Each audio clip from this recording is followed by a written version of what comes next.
Olá, bem-vindos a mais um vídeo aqui no canal Ricardo de Paris. Eu sou o Ricardo e hoje temos mais uma parte da Divina Comédia de Dante Alighieri. Mas primeiro, curta o vídeo. E se for a primeira vez aqui, inscreva-se e acione o sininho para receber as notificações. Já curtiu? Já se inscreveu? Já assinou o sininho? Nós temos vídeo novo aqui todos os dias às 19 horas. Então, vamos para o canto 7. Hosana Santos Deus Sabaoth, super illustrans claritate tua, felicians ignes orum malacot. Nota do editor, 392. Terceto formado, no original, por 8 palavras latinas e 3 hebraicas, Hosana Sabaoth malacot. A tradução seria: Salve Deus dos exércitos, que com tua luz aclara os felizes lumes desse reino. Conhecia? Coloca nos comentários aqui embaixo se conhecia ou não. Bailando ao ritmo deste canto, moviam-se aquele espírito sobre o qual esplendia dupla luz até confundir-se com outros que o acompanhavam, e todos, quais centelhas, desapareciam na distância. Assaltado por dúvidas, dizia-me: pergunta de que se trata essa dama que com o sonoroso estilo da verdade tem saciado tua sede de saber. Mas aquele respeito que, por ela eu alimentando, faz com que, apenas tendo ouvido B e o is de seu nome, mantenha-me calado, a fronte inclinada, qual homem posto em reverência. Pouco tempo Beatriz manteve-me em suspenso, sorrindo de um modo que faria feliz mesmo o homem imerso em labaredas, disse: bem percebo que trazes turbado o espírito, não conseguindo entender como é possível, conforme a narração de Justiniano, que uma vingança justa tenha sido mais tarde justamente punida. Vou esclarecer-te. Atenta para as minhas palavras, que a expressão delas se ajusta com a mais alta verdade. Por não haver desejado colocar freio à tua liberdade de escolher e agir, aquele homem que não nasceu de mulher, Adão, perdeu a si mesmo e a humanidade. Essa, enferma do pecado, por muitos séculos sofreu, evolumando o montante do erro, até que o Verbo divino condescendeu em descer ao mundo para, num ato puro de sumo amor, incorporar-se à natureza humana, que de seu Criador andava divorciada. Dá atenção ao que, em seguida te digo. A natureza humana, quando unida ao Criador, foi veraz, foi boa. Tão logo ficou entregue a si mesma, por sua culpa resultou expulsa do paraíso, pois afastou-se da vereda da verdade e da vida. Portanto, se considera a natureza humana assumida por Deus, a pena da cruz foi justa como jamais qualquer pena castigou. Do mesmo modo, pena alguma jamais foi tão injusta se considera a natureza divina da pessoa que a padeceu. O mesmo ato provocou resultados contraditórios. A Deus e aos judeus aprove aquela morte, pela qual fendeu-se a terra e abriu-se o céu. Não te cause, pois, admiração o ouvir que uma vingança justa saiba ser vingada por alto e justo tribunal. Vejo, porém, que a tua mente, angustiada entre um e outro pensamento aflito, caiu em emaranhado, do qual ansiosamente deseja ser libertada. Dizes: entendo bem o quanto ouço, mas não compreendo que para remir-nos Deus escolheste esse e não outro caminho. O porquê desta decisão permanece oculto aos olhos dos que ainda não possuem o grau de entendimento adquirido através do estágio desta flama de amor. Sendo certo que os propósitos deste mistério pouco se pergunta e pouco se apreende. Dir-te-ei por quais razão este processo de redenção foi escolhido. A divina bondade, que de si afasta todo rancor, arde por si mesma em virtude das belezas eternas que contém e irradia. O que dela dimana, sem intermédio, é eterno. Consequentemente, tudo quanto imprime jamais perde seu cunho.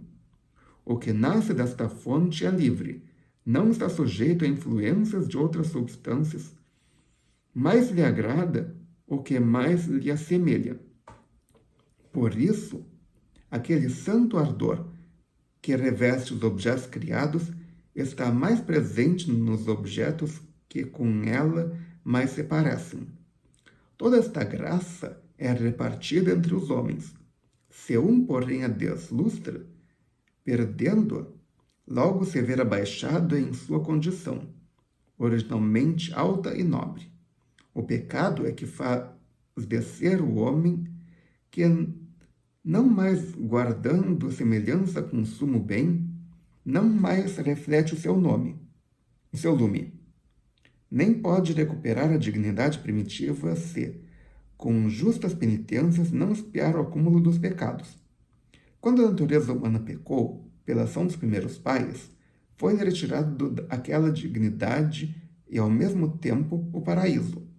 Se atentares para a sutileza da questão, perceberás que não podia o homem reentrar no gozo de tal dignidade sem que se cumprisse uma dessas condições: alcançar perdão proveniente da mera graça de Deus ou por si próprio, pagar o preço do pecado.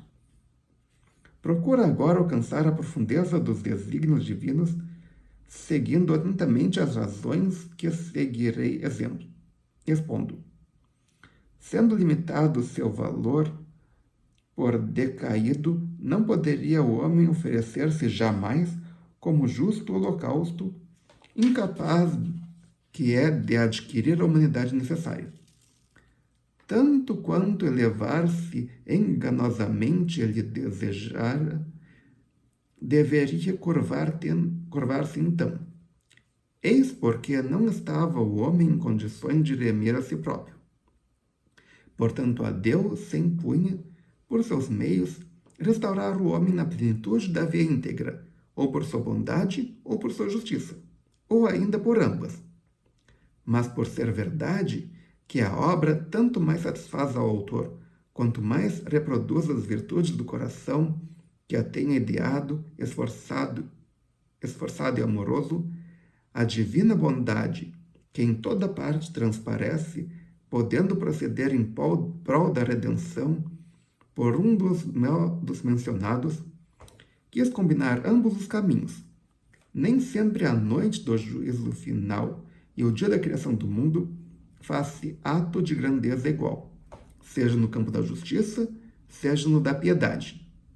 Eis que, mais generoso mostrou-se Deus utilizando seu sangue para redimir o homem, do que se meramente lhe perdoasse.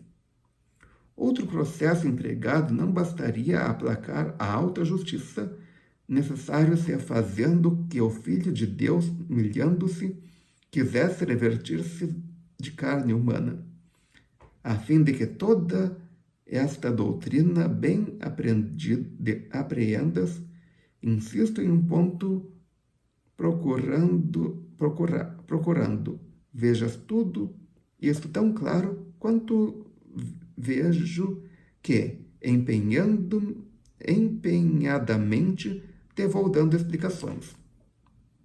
Dizes: observe que a água, o fogo, o ar, a terra e todos seus compostos duram um tempo curto e sofrem alterações, e também são criações divinas e, pois, lógico que seriam que da corrupção estivessem isentos, se os princípios por ti expostos representassem a verdade. Respondo: os anjos, irmão, e o paraíso inteiro, onde ora te encontras, foram criados na plenitude da sua essência. Os elementos, porém, que citaste, e todos os derivados deles, são criados por influxo dos céus, isto é, de coisa já existente. Assim foram criadas a matéria de que constam e a virtude formadora predominante dos astros que o cercam. A essência própria dos brutos e das plantas recebe a sua virtude potencial através do lume das estrelas santas. Nota de 393. O princípio formal dos brutos e das plantas. Mistura dos 4 elementos, terra, ar, fogo e água. Não é criado imediatamente por Deus, sendo, pois, suscetível de morte e corrupção. Lume das estrelas santas. Enquanto que a alma procede diretamente da bondade suprema, e desta recebe tão poderoso influxo de amor que retornar a Deus é seu constante anelo. De quando foi exposto, podes ainda deduzir a ressurreição, ligando no raciocínio o ser e a essência da humana encarnação, quando foi criado o primeiro casal. E por hoje é só. Se você gostou, clique em curtir. Adicione esse vídeo aos seus favoritos, compartilhe com seus amigos, traga pelo menos um inscrito para o canal. E volte amanhã às 19 horas para mais um vídeo. Ou então, veja os vídeos antigos. Ok? Obrigado pela presença. Obrigado pela audiência. Até amanhã com mais um vídeo e tchau. Amanhã que horas? 19 horas.